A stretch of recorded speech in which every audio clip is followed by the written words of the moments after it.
Remembering simpler times. Recently, I ran out of stuff to watch on TV and decided to watch an old series.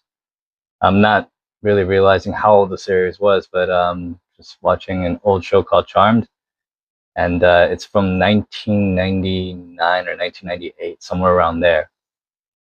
Before the proliferation of the internet, before smartphones and all that stuff, and just remembering, I think, back then I was like 17 years old or something like that.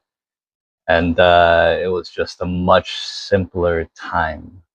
We weren't bombarded with ads and, social media telling us how awesome other people's lives are, or trying to give us those hits of dopamine with content that we're seeking at that point in time.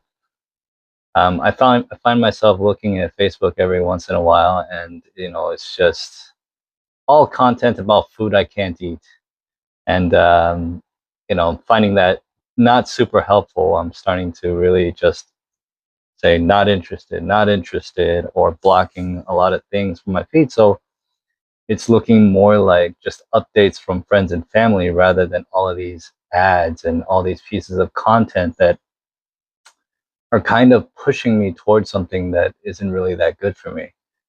For a while, I was actually getting a gambling content as well for craps and blackjack and baccarat, um, and it just kept coming and coming and coming. I found myself glued to it and watching it. So from when I used to like to gamble and play when I was in Vegas, so blocking all that stuff out too, um, and really just trying to simplify what I'm seeing on my phone. And watching that show kind of just reminded me of a much simpler time where none of that really existed. And it's based in San Francisco, and just seeing all the old pictures of San Francisco, and it was just very nostalgic for me. But yeah, just thinking of ways to not be tempted to do things, or not be encouraged to do things that aren't that super healthy for me, and thinking about how to simplify things for myself, and in a lot of different ways, whether it's the food that I eat or stuff like that as well. My next step is the next PRRT treatment, which will be on the 11th. So just getting ready for that. Still fighting hard every day. Thank you very much for all the comments and words of encouragement. We'll talk to y'all later. Bye.